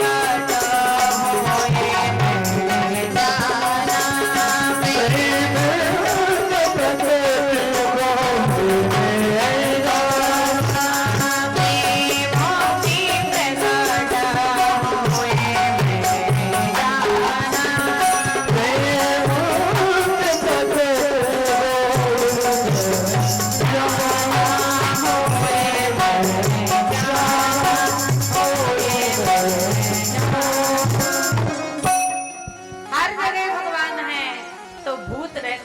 भगवान होगा, लेकिन वहाँ भगवान नहीं लिखते हैं, भूत लिखता है, याद रखना। महाराज, भूत पर आसानी से विश्वास, भगवान पर आसानी से विश्वास नहीं होता है। ठीक इसी प्रकार से धुंधली, जैसे धुंधला धुंधला दिखाई दे वो धुंधली। अब महाराज धुंधली के घर में एक गैया मैया थी, एक तुलसी जी का वृक्ष था। हमारे शास्त्र कहते हैं हर हिंदू के घर में एक गाय होनी चाहिए, हर हिंदू के आंगन में एक तुलसी का वृक्ष होना चाहिए। लेकिन हम लोग के घर में तुलसी जी नहीं होती, और जिनके घर में तुलसी नहीं हो, ध्यान से सुनना माताओं बहनों, जिसके घर में तुलसी मैया नहीं हो वो आज ही जाकर लगाएं। लेकिन घर में आंगन में तुलसी जी होनी चाहिए, क्योंकि जिसके घर में तुलसी जी होती है उस घर में एक ना एक दिन मेरे ठाकुर जरूर आते हैं, मेरे प्रभु जरूर आते हैं। तुलसी लगाओ अपने घर में, और घर में गैया मैया को पालो। आज घर में 10-10 भैंस होती है हम लोगों के घर में, है ना, यादवों के घर में 10-10 भैंस है, लेकिन एक गाय नहीं होगी, है ना। 10 भैंस है, भैंस पालो, अच्छी बात, मैं ये नहीं कहती कि भैंस मत पालो, भैंस रखो व्यापार के लिए, लेकिन एक गाय भी रख लेना उद्धार के लिए, एक गाय रख लेना उद्धार के लिए। भैंस से व्यापार हो सकता है, लेकिन उद्धार तो हमारी गैया मैया से ही होता है। एक गाय को अवश्य पालो। आपने के घर में गैया मैया थी, तुलसी मैया थी, लेकिन तुलसी मैया हरी भरी नहीं रहती, गैया मैया भी बाहन हो गई। एक दिन आत्मदेव जी को बड़ा कष्ट हुआ, गंगा के किनारे बैठ के रोने लगे, मुझे पुत्र नहीं है। एक संत आए, झोली से फल निकाल के दिया, आत्मदेव को कहा लो ये फल ले जाओ, अपनी पत्नी को खिला देना, जिससे तुम्हारे घर में बेटा होगा। आत्मदेव जी महाराज उस फल को लेकर के घर आए, धुंधली से कहा देवी इस फल को खाओ, बेटा होगा। धुंधली ने कहा रख दीजिए, मैं बाद में खा लूंगी। सुबह हुआ, आत्मदेव जी यजमानों के घर पधारे, इधर ये धुंधली बैठी हुई थी, तब तक पड़ोसिन आ गई। पड़ोसिन ने कहा अरे धुंधली क्या सोच रही हो? अरे बहन हमारे पति ये फल लाए हैं, इसको खाने से बेटा होगा। पड़ोसिन बोली तो सोच क्यों रही हो, खा लो, अब तक तो तुम्हें खा ही लेना चाहिए था, खाओ इस फल को। पड़ोसिन बोली, पड़ोसिन से धुंधली ने कहा बहन फल तो खा लूं, लेकिन फल भक्ष्यात गर्वेण, फल को खाते ही मैं गर्भवती हो जाऊंगी, और यदि मैं गर्भवती हो गई तो मैंने सुना है गर्भवती स्त्री को अल्प भक्षम ततोर शक्ति ग्रहितायं कथम भवेत। गर्भवती देवी को कम भोजन करना चाहिए, कम खाना चाहिए, और यदि मैं कम खाऊंगी तो मैं कमजोर पड़ जाऊंगी, और मैं कमजोर हो जाऊंगी तो मेरे घर को काम दाम कौन करेगा, बता कौन करे। पड़ोसी बोली एक काम करना ना, 6 महीने पहले अपनी ननद को बुला ले। धुंधली बोली ना ना दे, ननद का मतलब समझती हो, ननद पहले तो कहेंगी ना ना, बाद में कहेंगी भाभी दे, पहले तो नाना करेंगी, बाद में कहेंगी दे। अरे तुम कहती हो ननद को बुला लूं, माफ करे बहन, मेरी ननद तो महाचोटी 6 महीने में हमारा घर ही साफ कर जाएगी। मैं अपनी ननद को तो बिल्कुल ही नहीं बुलाऊं। पड़ोसन बोली ठीक है, ननद को मत बुलावे, कोई दासी रख लेना, घर का काम दाम करती रहेगी और तब तक बेटा हो जाएगा। धुंधली बोली ये तूने ठीक कहा, दासी रख लूंगी, लेकिन एक बात बता, मेरे गर्भ में बेटा आ गया, मेरा पेट बड़ा हो गया, और शायद उसी वक्त गांव में चोर आ गए, फिर सारे गांव वाले भाग जाएंगे, हम तो भाग भी नहीं पाएंगे। मैं गर्भवती हुई, मेरा पेट बड़ा होगा ना, और उसी वक्त गांव में आग लग जाए तो सारे गांव वाले गांव छोड़ के भाग जाएंगे, मैं तो भाग ही नहीं पाऊंगी। पड़ोसी बोली अरे धुंधली ये क्या सोच रही है, ऐसा कुछ नहीं होता, तो फल को खाओ। धुंधली बोली सुनो बहन, ये फल नहीं खा सकती हूँ मैं। क्यों नहीं खा सकती हो? इसलिए क्योंकि लालने पालने दुखम, बच्चे का लालन पालन करने में कितना कष्ट होता है माँ को, आपको पता है क्या? माँ कैसे पालती इस बच्चे को? और प्रसूति गृह में जब बालक का जन्म होता है कितना दर्द होता है, वो तो एक माँ समझ सकती है कितना कष्ट होता है उस माँ को। इतना दर्द हमसे तो सहन होने वाला नहीं है, इसलिए माफ करो बहन, ये मैं फल नहीं खाऊंगी। पड़ोसन बोली इतना समझाया, तुझे कुछ समझ में नहीं आता, तू जाने तेरे काम जाने, मैं तो चलती हूँ। पड़ोसी चली गई। तब तक धुंधली की बहन आ गई और कहा, अरे बहन क्या सोच रही हो, देखो ये मेरे पति फल लेकर आए, इसको खाने से बेटा होगा। धुंधली की छोटी बहन बोली, नहीं खाओ उस फल को, क्या जरूरत है इस फल को खाने की, बेटा चाहिए। मैं अभी गर्भवती हूँ, मुझे जो बेटा होगा वो मैं तुम्हें दे दूंगी और तुम अपने पति से कह देना कि मुझे ही बेटा हुआ है। और रही बात मेरे पति की, तो मेरे पति को धन की जरूरत है, तुम मुझे थोड़ा सा धन दे देना, वो मैं अपने पति को दे दूंगी, उनका मुंह बंद हो जाएगा, हमें धन मिल जाएगा, तुम्हें बेटा मिल जाएगा। धुंधली बोले ठीक है, अब लेकिन इस फल का क्या किया जाए, देखो इस फल की परीक्षा करूं, इसको खाने से बेटा होता कि नहीं। तो जो गाय मैया बांध थी आत्मदेव के घर में, जिस गाय ने कई वर्षों से किसी बछड़ा बछिए को जन्म नहीं दिया था, उन दोनों ने मिलकर के उस फल को वो गाय को खिला दिया। जब गाय को खिलाया तो माताओं त्रिमासी निर्गता साधेनु सुशोभिर्भगम सर्वांग सुंदरं देव्यं निर्मलम कनक प्रभम। 3 महीने बाद गाय के गर्भ से बड़े सुंदर पुत्र ने जन्म लिया।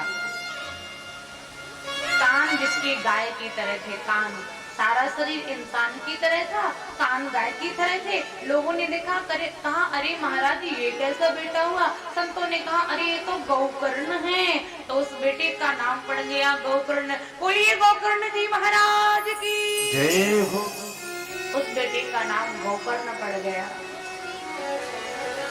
इधर धुंधली ने अपने पति को झूठा कह दिया कि मैं गर्भवती हूँ। एक दिन बहन को बेटा हुआ, उसने लाकर धुंधली को दिया। धुंधली ने पति से कह दिया कि मुझे ही बेटा हुआ। सारे गांव के लोग आए, बधाई हो आत्मदेव जी महाराज, बधाई हो। भगवान जब देता है तो छप्पड़ फाड़ के देता है। कभी तो घर में एक बेटा नहीं था, आज तो आपके घर में 2-2 बेटा हो गए। गाय ने भी जन्म दिया तो मानव पुत्र को जन्म दिया। ये कितनी बड़ी कृपा है आपके ऊपर परमात्मा की। आत्मदेव जी बड़े खुश हुए, सोचा मेरा नाम है आत्मदेव, मैं अपने बेटे का नाम रखूंगा परमात्मदेव, क्योंकि बाप नंबरी तो बेटा 10 नंबरी होना चाहिए ना, इसका नाम रखूंगा परमात्मदेव। धुंधली जी बोली अच्छा, 9 महीने गर्भ में मैंने रखा, सारा कष्ट मैंने सहन किया, आप अपने नाम पर नाम रखोगे, ऐसा नहीं हो सकता। आत्मदेव जी बोले देवी तुम्हें जैसा ठीक लगे वैसा करो। इनका नाम था धुंधली, सो बेटे को नाम रख दियो धुंधकारी। प्रेम से कहो महाराज, धुंधकारी नाम पड़ गयो। बेटा बड़ा हुआ। एक बात आपको बताऊं, जिसके घर में एक बेटा होता है उस बेटे के बिगड़ने के चांस ज्यादा होते हैं, क्योंकि उस बेटे पर माँ का दुलार ज्यादा रहता है। पिताजी कछु कहे तो माताजी लड़ने आ जाए, है ना। इसलिए सावधान हो जाना जिनके घर में एक बेटा हो। बच्चों को प्यार करना, दुलार करना अच्छी बात है, लेकिन आपके प्यार दुलार में बेटा बिगड़ ना जाए इसका विशेष ख्याल रखना देवियों। क्योंकि आप चाहें तो अपने बेटे को ध्रुव बना सकती हैं, आप चाहें तो प्रहलाद बना सकती हैं, और आप चाहें तो सुल्ताना डाकू बना सकती हैं। क्योंकि माँ बच्चे की प्रथम गुरु होती है, प्रथम पाठशाला होती है। माँ चाहे बच्चे को वैसा बना सकती है। इसलिए सावधान हो जाना देवियों, प्यार दुलार करना, लेकिन प्यार दुलार में बेटा बिगड़ ना जाए, विशेष ख्याल रखना। धुंधली से गलती हो गई, आत्मदेव से गलती हो गई, बेटा पढ़ने नहीं जाता, जुआ खेलने लगा, शराब पीने लगा, मांस खाने लगा। एक दिन आत्मदेव जी ने पकड़ के डांटा, बेटा शराब मत पिया करो, जुआ मत खेला करो। तो बेटा बोला तुम कौन होते हो मुझे डांटने वाले, मुझे जैसा अच्छा लगेगा मैं वही करूंगा। आत्मदेव जी का हृदय टूट गया, दिल टूट गया, टूट करके फूट करके रोने लगे। जिस बेटे के लिए क्या नहीं किया, आज वही बेटा कहता तुम कौन हो, मुझे जो करना मैं वही करूंगा। आत्मदेव जी जोर जोर से रोने लगे अपने कक्ष में बैठ करके। गोकर्ण जी ने सुन लिया अपने पिता के रोने की आवाज को। गोकर्ण जी आए, पिताजी क्यों रो रहे हो? आज जैसी गोकर्ण को देखा तो हृदय से लगा लिया अपने पुत्र गोकर्ण को। आत्मदेव जी और जोर से रोए। गोकर्ण पंडितो ज्ञानी धुंधकारी महाफला। गोकर्ण जी परम विद्वान थे, लेकिन धुंधकारी महान खल था, मूर्ख था, दुष्ट था। आत्मदेव जी महाराज रो रहे थे। गोकर्ण जी ने समझाया, पिताजी आप रोइए मत। आप कहते बेटा मेरी बात नहीं सुनता, मत सुनने दो पिताजी। इस दुनिया में कोई किसी का नहीं होता, ना तो कोई किसी का बेटा है, ना कोई किसी का बाप है। पता है ये दुनिया के रिश्ते नाते कब तक हैं? जब तक ये नेत्र खुले हैं, और जिस दिन ये आंखें बंद हो जाएंगी, मूंदो नयन कतों को नाई। नेत्र बंद होते ही इस दुनिया के सारे रिश्ते नाते छूट जाते हैं। कोई हमारा नहीं होता, कोई बेटा बेटी नहीं है। और पिताजी हम बेटा बेटी की बात करते, बेटा नहीं सुनता, बेटी नहीं सुनती। देखो पिताजी, जो शरीर जिसको हम अपना कहते हैं ना, ये शरीर भी हमारा नहीं होता।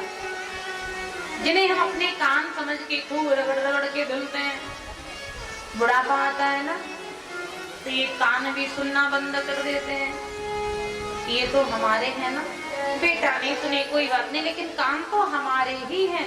लेकिन कान भी नहीं सुनते बुढ़ापे में, आंखें भी नहीं देखती बुढ़ापे में, पैर भी नहीं चलते बुढ़ापे में। इसका मतलब ये शरीर हमारा नहीं है। जोर से कहिए, जोर से कहिए, और जोर से कहिए। बुढ़ापा आता है तो शरीर भी साथ छोड़ता है।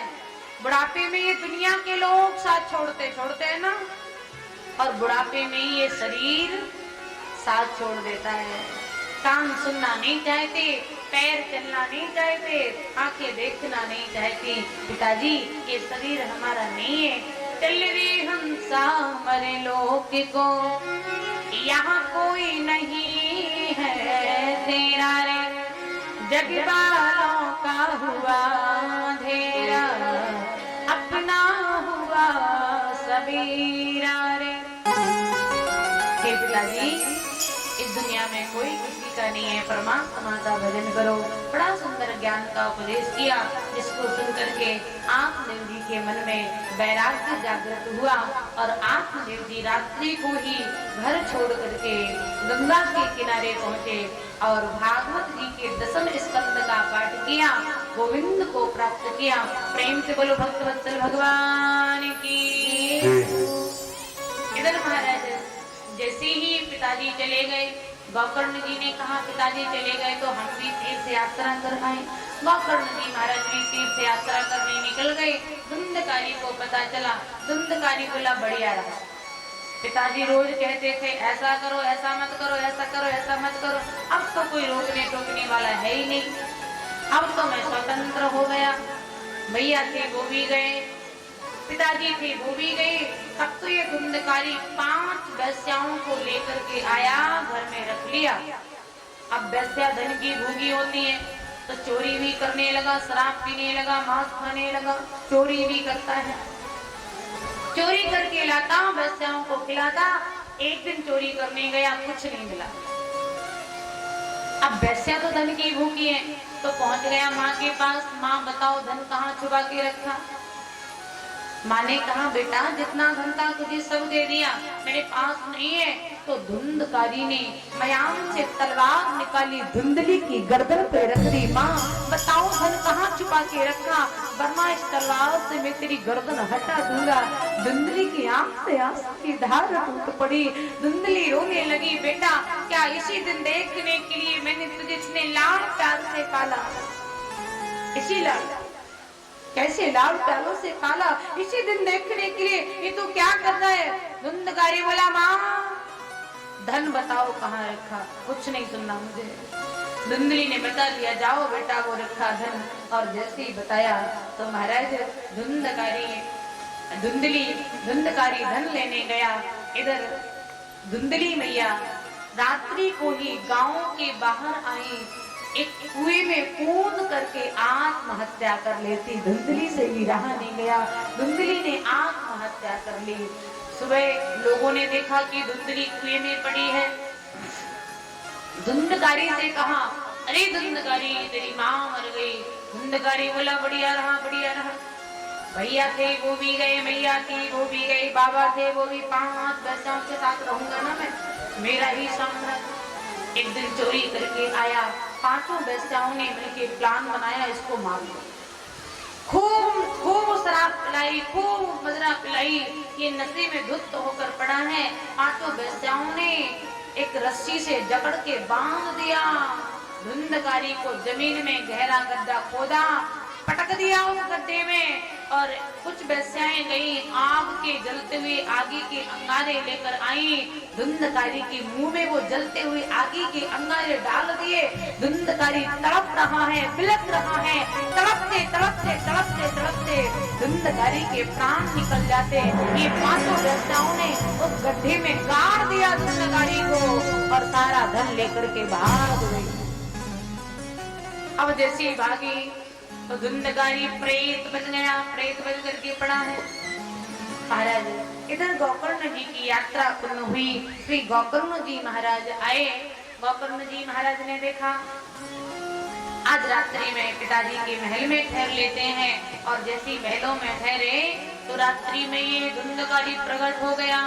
कहीं भूत की तरह बोलता है, कहीं सुअर की आवाज आती है, कहीं आग जलती है, बड़ी भयंकर भयंकर आवाजें आने लगी। गोकर्ण जी उठ के बैठ गए। कौन है यहाँ? काली काली सामने छाया आ गई। मंत्र उच्चारण करके जैसी जल डाला, उस प्रेतात्मा में वाचा शक्ति आई।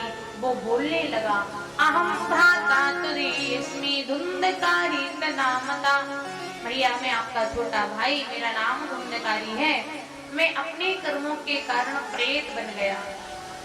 अरे धुंधकारी, मैंने सुना कि तुम्हारी मृत्यु हो गई, तो मैंने तुम्हारे नाम से गया में श्राद्ध कर दिया था, फिर भी तुम्हारा कल्याण नहीं हुआ। धुंधकारी बोला, इतना पाप किया, एक श्राद्ध क्या 100 श्राद्ध भी कर देना तब भी कल्याण होने वाला नहीं है। और कोई मेरी मुक्ति का उपाय खोजिए। गोकर्ण जी महाराज ने कहा, सुबह होने दो। सुबह हुआ। गोकर्ण जी महाराज से सूर्य भगवान ने कहा, हे गोकर्ण, यदि आप धुंधकारी का कल्याण करना चाहते हो तो श्रीमद् भागवतालापः गीत सुकादेवी सप्ताह श्रीमद् भागवत महापुराण की कथा करिए। तो गोकर्ण जी ने 7 दिन तक भागवत महापुराण की कथा करी।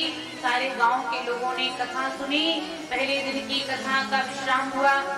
धुंधकारी को बुलाया। धुंधकारी तो बांस के अंदर आकर के बैठा था, कथा सुनना था। पहले दिन की कथा का विश्राम हुआ। उस बांस की पहली गांठ फट गई।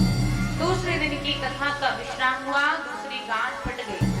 और जैसे ही 7वें दिन की कथा का विश्राम हुआ, उस बांस की 7 गांठें फट गई। उस बांस के अंदर से दिव्य रूप धरा जाता, तुलसी दाम मंडता, दिव्य देवताओं जैसा स्वरूप धारण किए एक व्यक्ति निकला। धन्या भागवती वार्ता प्रेत पीड़ा विनाशनी। धन्य है भागवत की कथा, धन्य है भागवत कथा जो प्रेतात्मा को देवात्मा बना दिया। धुंधकारी देवताओं के जैसे रूप में प्रकट हो गया। प्रेम से बोलो भागवत महापुराण की। इधर भगवान के धाम से विमान आया। धुंधकारी विमान में बैठ करके चल दिया, और जैसे विमान में बैठ के चला, सारे गांव के लोग बोले कि हमारे लिए भी विमान आना चाहिए। भैया कथा तो हमने सुनी, आप तो केवल परीक्षित जी के लिए, सुरेश जी के लिए ही विमान लेकर आए। भगवान के पर तो ये तो तुम्हारी सरासर नाइंसाफी है कि नहीं? पाप में दिमाग थोड़ी ना होती है। भाई इनके लिए विमान आया तो हम सब सुन रहे हैं ना, 5 घंटे बैठे, हमारे लिए भी विमान आना चाहिए। भगवान के पार्थ बोले, कथा तो सब सुनते हैं, लेकिन कथा सुनने में भेद हो जाता है। हम लोग कथा थोड़ी देर तो मन से सुनेंगे, मन हटा दो पड़ोसी से 2-4 बातें कर लेते। और महाराज पैरों में दर्द हुआ तो यूं करके बैठ गए, और ज्यादा ही दर्द हुआ तो फिर भागवत जी की तरफ पैर करके बैठ गए। जब मैं शहरों में जाती हूँ ना कथा करने, वहां मोटी मोटी माताएं आती है ना, पैरों में दर्द होता तो सामने भागवत जी की तरफ भी करके बैठ जाती है।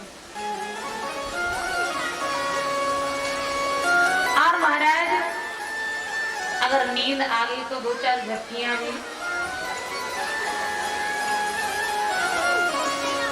लेनी पड़ती है। वो तो प्रेम से कहो, जोर से कहो महाराज। कथा सुनने की कुछ नियम है।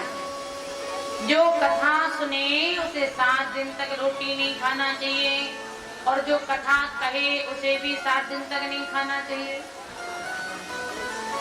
देखो पक्ष वाली कोई बात नहीं है ना।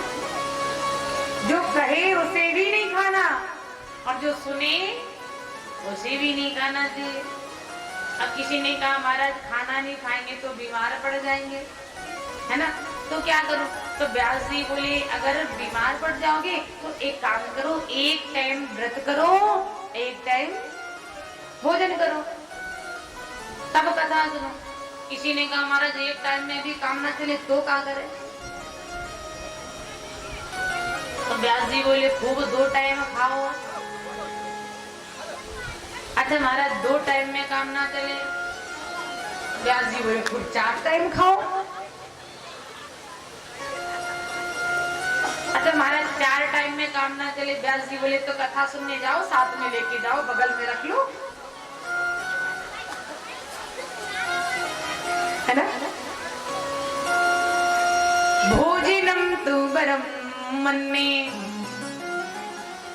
कथा विघ्न करो यदि, भागवत में लिखा है भोजन ना करने से कथा में यदि विघ्न आती है, शरीर बीमार पड़ता है, कोई परेशानी आती है, तो व्यास जी कहते व्रत मत करो। लेकिन शरीर ठीक ठाक है, एकदम स्वस्थ है हम, तो व्रत करो। और शरीर थोड़ा बहुत कमजोर है तो एक टाइम व्रत करो, एक टाइम भोजन करो। लेकिन शरीर यदि ज्यादा ही कमजोर है तो खूब 2 टाइम भोजन करो, लेकिन कथा सुनो, जैसे मन लगे वैसे सुनो। माताएं बोल रही है बढ़िया बताई, क्यों बुआ जी? बुआ जी बोल रही है तो बढ़िया बात बताई दीदी ने।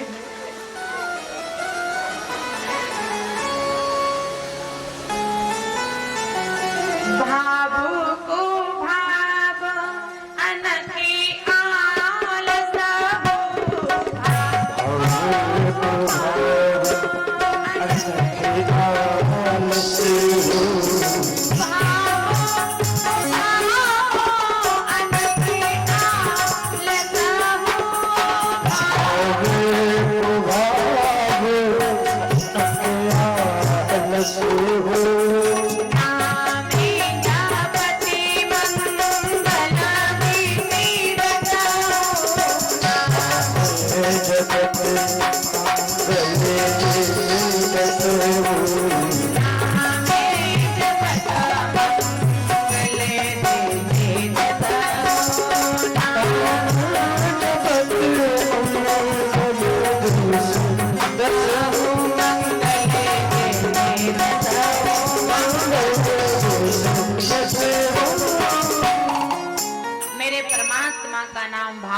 गाओ को भाव से गाओ, कैसे भी गाओ, नाम जपत मंगल दसहु। गाँव के लोगों ने कहा हमारा कल्याण होना चाहिए, तो श्रावण के महीने में पुनः से भागवत हुई। सारे गांव के लोगों ने सुनी, सबके जीवन का कल्याण हो गया, सबके लिए विमान आ गया। और इधर महाराज जो नारद जी कथा सुन रहे थे, भक्ति माता सुन रही थी, ज्ञान वैराग्य को लेकर के आई थी, तो महाराज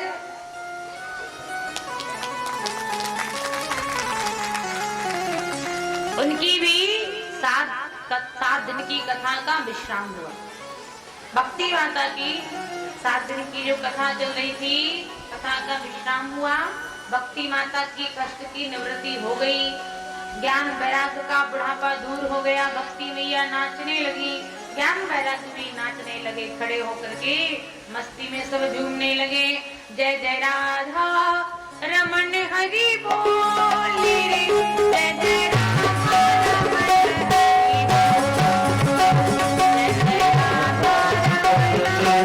बोली, जय जय राधा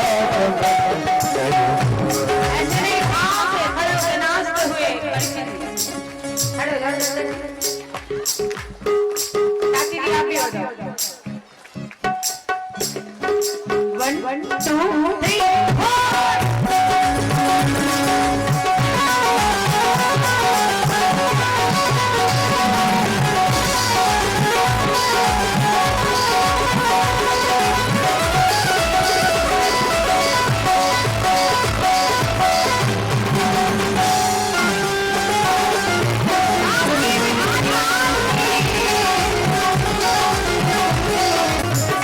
जय जय राधा रमन हरि बोली रे, जय जय राधा रमन हरि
देखो तालियों की कंजूसी बिल्कुल नहीं चलेगी, रुपया चढ़ाने की कंजूसी चल जाएगी, तालियों की नहीं। दोनों हाथ ऊपर करके मन मेरा बोले राधे कृष्ण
मेरे बाकी बिहारी मेरे घर आना, मेरे बाकी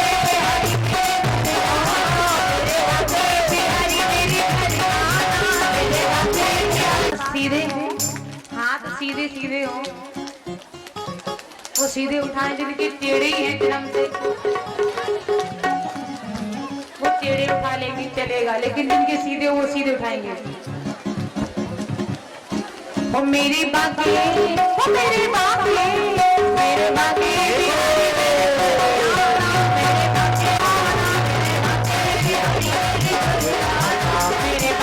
बिहारी मेरे घर आना, मेरे बाकी बिहारी मेरे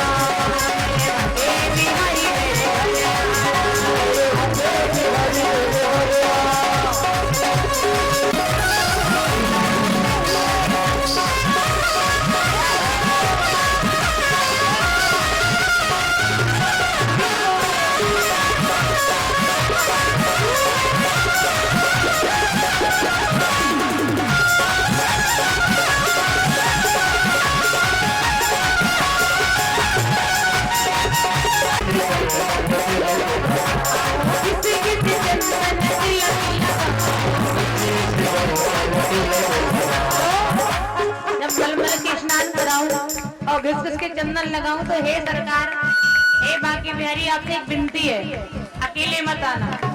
क्या विनती है?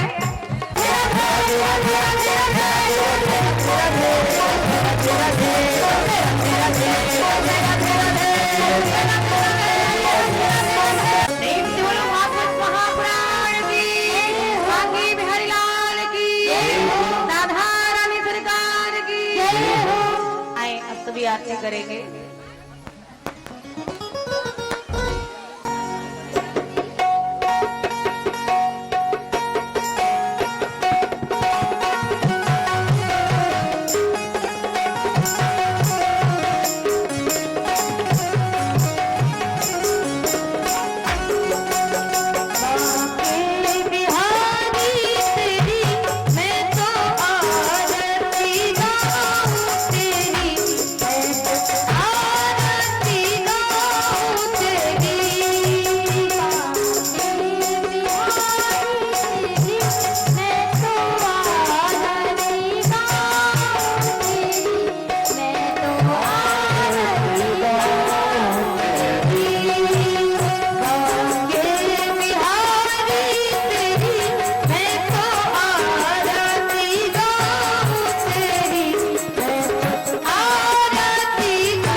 हस्ते अक्षत पुष्पाणि गृहीत्वा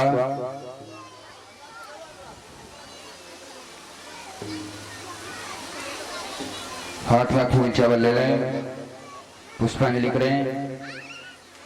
हस्ते अक्षत पुष्पाणि गृहीत्वा पुष्पांजलि।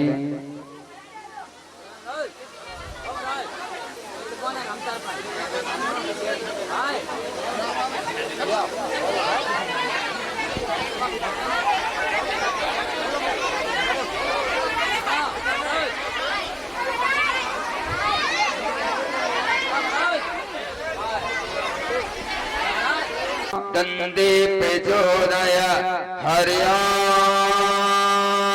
नारायणाय विद्महे वासुदेवाय धीमहि तन्नो श्री विष्णु प्रचोदय हरिया तत्पुरुषाय विद्महे महादेवाय धीमहि तन्नो रुद्र प्रचोदय हरिया अंजनी सुताय विद्महे वायुपुत्राय धीमहि तन्नो हनुमत् प्रचोदय नानासुगन्ध पुष्पाणि यथा कालो भवानि च पुष्पाञ्जलिं महादत्ता ग्रहण परमेश्वर सुगने सुगंधिने सुगने ते सुमन सूति विचार पुष्पांजलि अर्पण करो कृष्ण जी करो स्वीकार। बोले ज्ञान भगवान की, हनुमान जी महाराज की, दुर्गा मैया की, शंकर भगवान की, गणेश भगवान की, वरुण भगवान की, सरस्वती मैया की,